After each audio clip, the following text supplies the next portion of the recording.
Video kana keessatti Project airdrop kan ta'e karaa Earn2 taabiitiin kan hojjetamu jechuudha. Karaa Telegramaatiin, bootii Telegramaatiin hojjetamu haarawaa qabadde isiniif dhufee jira.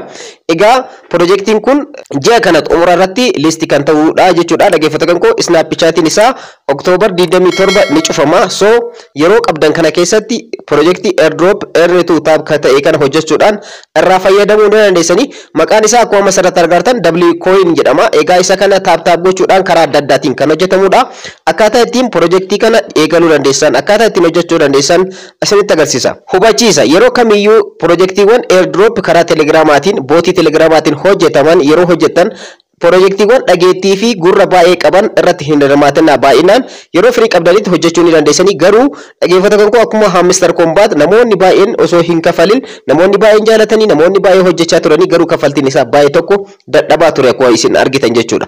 Garuu kanaan dura akkuma baay'een keessa beektan karaa Telegramaa yeroo jalqabaatiif kan dhufe Notcoin dhageettii tokko illee hin qabu. Hojii sana irratti namoota muraasatu hirmaate. Listi yeroo ta'etti garuu kaffaltii gaarii nuuf kafalee ture jechuudha. So kanaafiyyuu faallaadha. Projectiin airdrop kamiyyuu gurra qabaachuu kan qabu osoo listi hin ta'in osoo hin taane listi erga ta'ee booda ta'uu qaba. So kanaafiyyuu projectiiwwan gurra hin qabne yookaan immoo dhageettii baay'ee hin qabnee fi namoonni baay'een irratti hin hirmaanne irratti yoo hirmaattan qarshii gaarii argachuu dandeessanii. Kana ofii kootii search godhee waan argadheef isiniin dhaqqabe. So video kana keessatti immoo projectii airdrop WCoin akkaataa ittiin eegaluu dandeessan steppiidhaan isinitti agarsiisa. Assalaamu alaykum warahmatullahi wabarakatuh. Ashamaa harka fuunee akkam jirtan dhaggeeffattoonni YouTube channel Soofuma Raap bakkuma jirtanitti nageenya kan koo kan jaalalaa fi kan kabajaa isin dhaqqabachaa video kanaan projectii airdrop Earn2 taab kan ta'e WCoin akkaataa ittiin eegaluu dandeessan steppiidhaan isinitti agarsiisa. Nafaana turaadha. Obboleewwan yeroo jalqabaatiif gara YouTube channel kanaatti dhuftanii YouTube channel kun YouTube channel barnootaati waan ta'eef subscribe gochuudhaan gara family keenyaatti dabalamaadha. Akkanumallee mallattoo notification all irra godhaadha. Yeroo hunda video haarawaa yeroo galakkisu akka isin dhaqqabuuf video kana immoo like share gochuudhaan ni eegalla. Amma gara barnootichaatti. Egaa video kanaan akkaataa ittiin hojjechuu dandeessan steppiidhaan isinitti agarsiisa.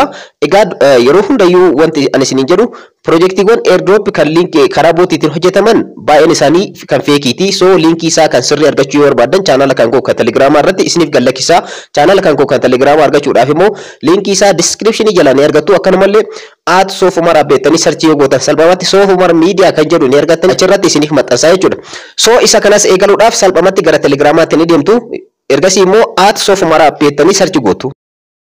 Soofuma Raap beektanii search yeroo gootan channel kan koo kan sirriidha. Soofuma Media jedhama maqaan isaa. Subscriber 3,000 dabarree jirra. So isa keessa seenuudhaan salphamatti asirraa argattu jechuudha. Linkii projectii airdrop kan ta'e kana kan WCoin kana jechuudha.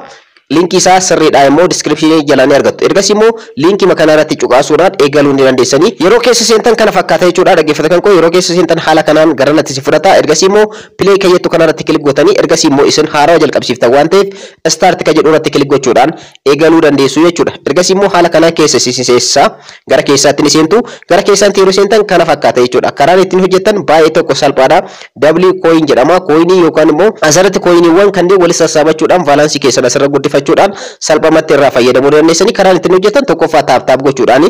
Taap karaan itti gootan al tokkotti coinii tokko isiniif kennan al tokko taap yeroo gootan kanas guddifachuu ni dandeessanii. Inni biraa immoo asirratti chaarjii keessan asirra guddifachuu ni dandeessanii yeroo isin ittiin fayyadamnetti akka coinii walitti isiniif sassaabu jechuudha.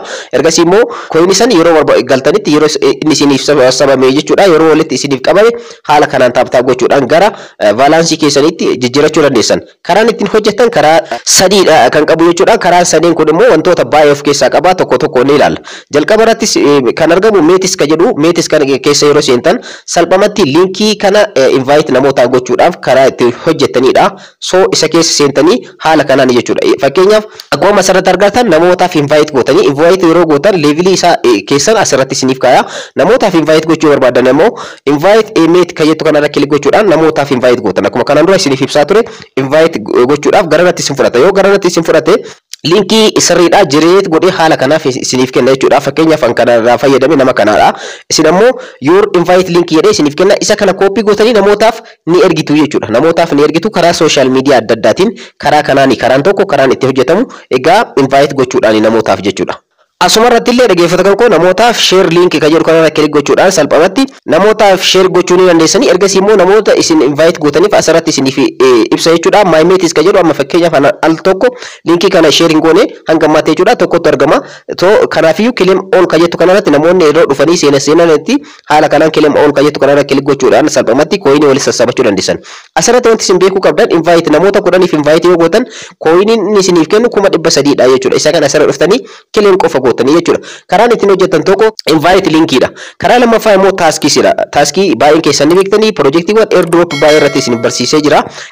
Telegram channel isaanii join gochuu, Twitter isaanii join gochuu, akkasumallee YouTube channel isaanii subscribe gochuu, namootaaf invite gochuu, wantoota baay'eetu jira jechuudha. Wantoota kanneen xumuruudhaan taskiiwwan kanneen xumuruudhaan salphumatti coin waliin sassabachuu ni dandeessanii jechuudha. Fakkeenyaaf ani isa tokko irratti isinitti agarsiisa. Taskiiwwan hafan immoo isin step nama isinitti agarsiisuun fayyadamuu dandeessan. Join our Telegram community kan jedhu kanarratti kilik gochuudha yookaan join godhu ta'e jechuudha.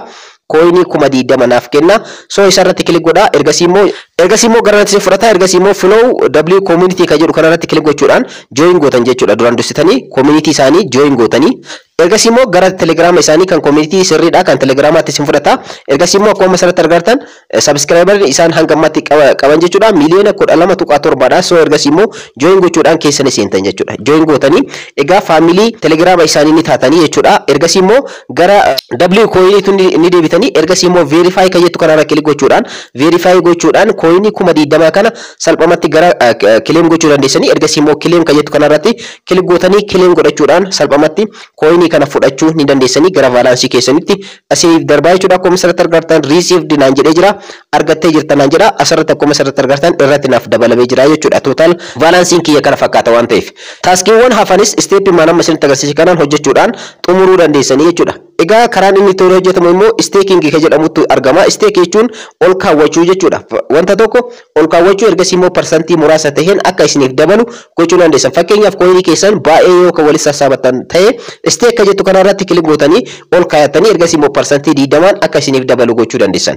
Egaa projektiiwwan tokko wantoota kanneen qabanii keessattuu waaletiiwwan adda addaa irratti stake baay'een keessan ni beektanii waaletii keessanirraa toonii hanga qabdanii yookaan immoo USDT hanga qabdanii tokko ol kaawwatanii ergasii immoo persentii amma ta'e tokkoon akka isiniif dabalu gochuu dandeessan. Stake kan jettu kanarra kilik gootanii ergasii immoo guyyaa meeqaaf akka staking kun turu asirratti filattan. Guyyaa 3 guyyaa 7 guyyaa 14 jira. Guyyaa 3 yoo kan keessa ta'e persentii 2, guyyaa 7 yoo kan ta'e persentii 7, akkanumallee guyyaa 14 yoo kan keessan ta'e immoo persentii 20 akka isiniif dabalu gochuu dandeessanii. Fakkeenya tokko isin fudhadhee isinitti agarsiisu. Guyyaa 3 barbaade yoo ta'e guyyaa 3 ni filadhaa. Ergasii immoo continue kan jedhu kanarratti kilik godha.